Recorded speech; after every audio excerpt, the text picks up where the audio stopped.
रविवार के बाद सोमवार आता है, सोमवार के बाद और अगला वार आता है। किंतु आज तक अतीत काल और अनागत काल में ये 7 ही वार हुए हैं, बार बार भले ही हुए। किंतु इन 7 वारों में क्या क्या हमने किया इसके बारे में सोचने से ऐसा तो लगता है हमने अपना मन अपने विषय में, अपने विषय को क्यों सोचता, क्यों न सोचता। आप भी सोच रहे हैं, मैं भी सोच रहा हूँ, ये भी सोच रहे हैं, सब सोच रहे हैं। अफसोस की बात है अपने बारे में नहीं सोच रहे। कोई बात नहीं, ये भी हम वरदान बना सकते हैं। अपने बारे में सोचो नहीं और पर के बारे में हित का मात्र सोचते हो तो आपका बेड़ा पार।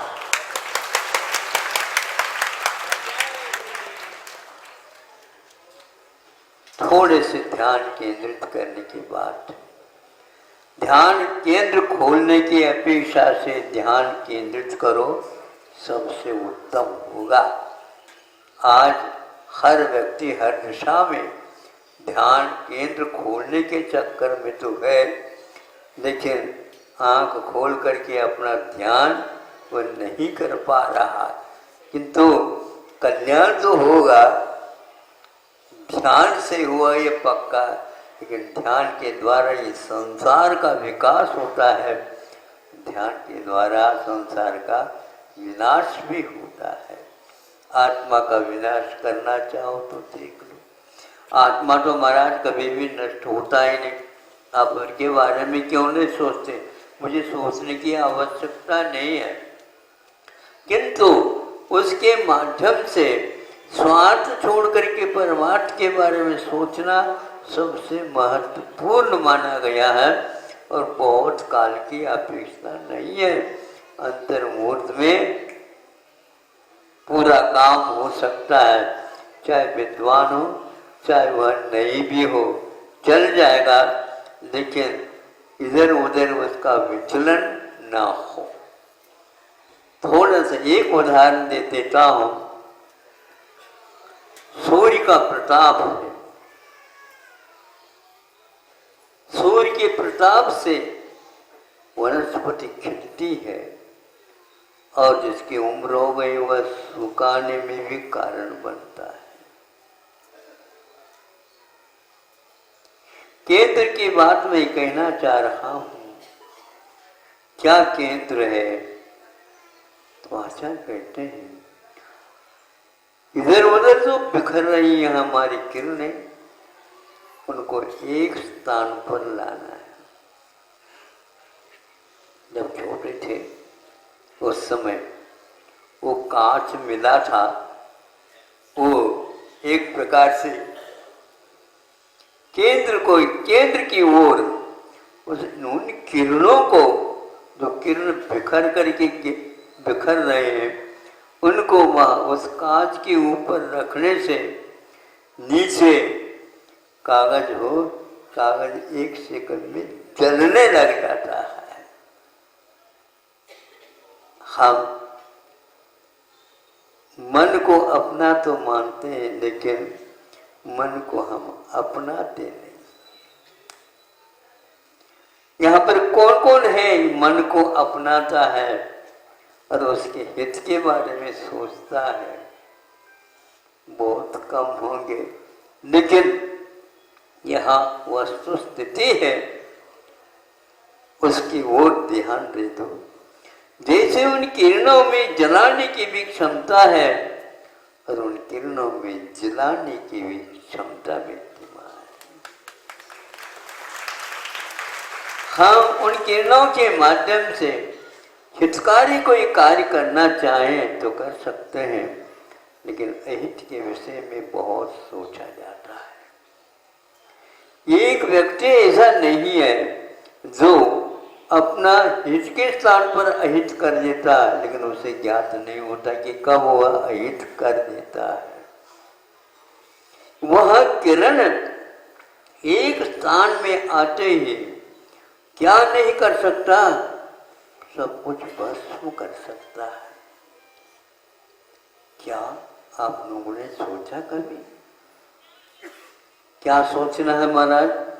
उस सूर्य के पास जो किरणें हैं उनको एकांत में एक ध्रुव पर ले आओ, फिर भी वह बहुत स्थूल वस्तुओं को ही जला सकता है। किंतु हमारे पास जो अनंत काल से जो कर्म की धारा आ रही है उसको जलाने की क्षमता सूर्य से करोड़ों सूर्य भी आ जाए उसको जला नहीं सकते। एक अंतर मुहूर्त में आप इधर जो जा रहे हो उधर उधर आत्मा में लगा दो, बेड़ा पार है। ऐसी क्षमता इसके पास, ऐसी अग्नि इसके पास विद्यमान है। किंतु केंद्र मत खोलो, केंद्र की ओर आने का पुरुषार्थ प्रयास करो। क्या केंद्र है और हम कहाँ जा रहे हैं? केंद्र की ओर उठती तरंगों से ज्ञानी की यात्रा। ज्ञानी की यात्रा तट की ओर नहीं किंतु अपने केंद्र की ओर होती है। यह एक प्रकार से तरंगे जो तट की ओर ही हमेशा जाती हैं, किंतु जहाँ पर जल का विशेष रूप से केंद्र बना हुआ रहता है उस तक वह पानी घुमा घुमा करके उस केंद्र में सबको नीचे डाल देता है। एक क्षमता उसी धार में विद्यमान है, लेकिन प्राय करके सब बह बह करके तट की ओर चले जाते हैं जहाँ पर कुछ भी हाथ नहीं लगता। हमें ध्यान देना है किंतु ध्यान करना नहीं। लक्षात ठेवा,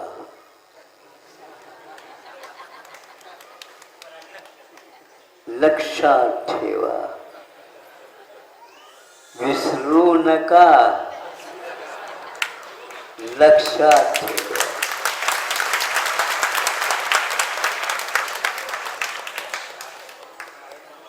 स्मरण करना आसान है, विस्मरण करना बहुत कठिन है, बहुत कठिन है। आप विपरीत विश्वास करके आत्मा को तो विसर जाते हो, आत्मा को भूल जाते हो। स्मृति को संसार में भले ही महत्व दिया हो, लेकिन स्मृति को महत्व देने से कुछ होता नहीं। आपको जो कोई भी पर के द्वारा अपराध हुए हों, गलत सोच विचार हुआ हो, उसको विस्मरण करना बहुत ही कठिन है और इसी का नाम अतिक्रमण नहीं प्रतिक्रमण कहा गया है। अंतर मुहूर्त में साधु लोग जो अतिक्रमण होता है उसको प्रतिक्रमण के रूप में स्वीकार कर। प्रतिक्रमण ये अपनी ओर ले आता है, अतिक्रमण अन्यत्र ले जाता है और आत्मा की शक्ति को समाप्त कर देता है। इसलिए आप लोग बहुत दूर से आए और बहुत कष्ट पा कर के आए। कष्ट इसलिए है क्योंकि व्यवहार की अपेक्षा से इसको कष्ट ही मानते हैं। लेकिन वहीं पर योगी लोग इन सब को परिचय मान करके उनकी यह परिचयों की परिषद है, वो परिचयों की परिषद मैंने सभा है, उसमें योगी लोग हमें बैठ करके हमेशा हमेशा इन सब कष्टों के साधन को भी मिष्ट बनाते हुए कर्म की निर्जरा करते हैं। वही वस्तु निर्जरा के लिए कारण और वही वस्तु बंद के लिए कारण। आपको क्या चाहिए? किसने रटवाया है? हाँ? ये बोलो, किसने रटवाया है ये? महाराज, हमने एक पुस्तक खरीदी और उसमें अनमोल ये वस्तु मिली, वो यही मिली, इतनी मिली है। इसके बाद ये बताओ,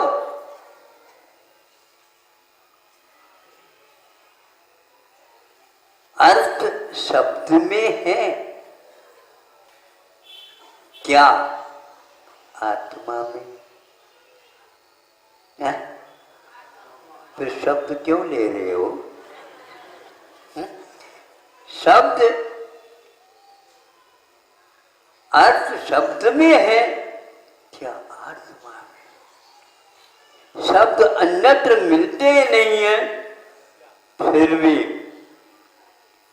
अर्थ हमारे पास विद्यमान है। हम उसका मंथन करें, अर्थ रूपी नवनीत हमारे हाथ में आ जाएगा। लेकिन हम ध्यान क्योंकि बुरा ध्यान करने में लगे हैं, उन शब्दों के माध्यम से भी न अपना कल्याण कर पाते हैं, न ही पराय कल्याण कर पाते। किसी वेग में, वेग की बात कर रहा हूं, आज द्रुत गति से दौड़ने वाले वाहन निर्माण कर रहे हैं। पहले सिंगल रास्ता होता था, फिर डबल रास्ता आ गया, फिर ट्रिपल रास्ता आ गया, फिर चौबास आ गया, फिर आता जा रहा है, आता जा रहा है। उस गाड़ी को देख भी नहीं पाते। यदि देखने लग जाए तो उसकी खिड़की कितनी है देखने में नहीं आती। अरे एक गाड़ी की, भागने वाले गाड़ी की इतनी बड़ी बड़ी खिड़कियां हैं, वो नहीं दिखती है, तो आत्मा कैसी दिखेगी? ये बताओ हमें। दौड़ धूप है, धूप को चाहो, धूप का चाहूं, दौड़ धूप से बचने की, दौड़ धूप से बचने के लिए क्या क्या हो रहा संसार में, होता रहेगा। तो मैं कह रहा था, किसी वेग में अनेक प्रकार के वेग हैं। किसी वेग में अपढ़ हो या पढ़े, अपढ़ हो या पढ़े, सब एक। महाराज, हमने लाखों रुपए खर्च कर दी और हमारे माता पिताओं ने इस प्रकार का हमारे ऊपर बड़ा काम किया है, और आप कह रहे हो अपढ़ हो या पढ़े, सब एक है। हाँ, ये दोनों पंक्ति में तो ये अर्थ निकलता, लेकिन ऊपर क्या लिखा? किसी वेग में। वेग अनेक प्रकार के हैं। भगवान हमें समेग मिल जाए, समेग मिल जाए, समेग मिल जाए, निर्वेग मिल जाए, निर्वेग मिल जाए, निर्वेग मिल जाए, किंतु कषायों के वेग से मैं बच सकूं। भगवान बच सकूं, ये प्रार्थना सार्थक है। इसलिए पढ़े या अपढ़ दोनों समान एक है। इसके बिना हमारा चित्त ठिकाने पर नहीं आ सकता। ज्यादा तो नहीं कहना चाहता क्योंकि आप लोग पढ़े लिखे हैं, लेकिन हम साहस करके अपढ़ हो करके भी आपके सामने रख रहे उन वेगों के बारे में। उद्वेग आता है, वेग आते हैं, आवेग आता है, किंतु वेग है, आवेग है, उद्वेग है, निर्वेग नहीं आता है, संवेग नहीं आता है। प्रभु आपकी खोज है, अन्यथा यह संभव नहीं है। इसलिए किसी वेग में अपढ़ हो या पढ़े, सब एक है, सब एक है। बड़े बड़े धुरंधर योगी लोग हुए हैं, बड़ी बड़ी पोथी भिन्न भिन्न विषयों के ऊपर निर्माण किए गए हैं। उन्होंने एक बार भी नहीं कहा हमने इतने लिखा है, हमारा ये संपादन ठीक है क्या? अरे आपको यदि मन में समाधान है, ये सब बाहर का बाहर रहेगा। क्योंकि समाधान यदि आपके चित्त में नहीं आया तो पढ़ना और अपढ़ है दोनों एक ही है। सब लोग कषाय करेंगे, इसका मजा नहीं आता। जो नहीं कषाय करता है वह सब कुछ देख रहा है कि ये क्या तमाशा हो रहा है, कोई अर्थ नहीं निकल रहा है। इसलिए आप लोगों से कहना है, आप लोग उस आलोक के निमित्त से जो किरण यहाँ पर आ रहे हैं, वह कितना बरसात हो रही है, पानी पानी हो रहा है, सबको वह शोषित करने की क्षमता उस एक आलोक और एक सूर्य में विद्यमान है। फिर भी वह कुछ बोलता नहीं और अपनी यात्रा अनाहत रूप से वहाँ से यहाँ तक, रात में भी वहाँ से पुनः यहाँ तक आता है, जाता है। आप लोग उसका उपयोग करो तो ठीक है, नहीं है तो आपकी मर्जी। हम क्या कर सकते? जबरदस्ती कभी भी की नहीं जा सकती। यह बाध्य करने का अर्थ एक प्रकार से अनधिकार चेष्टा है। इसलिए हम अपने अधिकार की बात करो, किंतु अनधिकार की बात मत करो। अहिंसा परमो धर्म की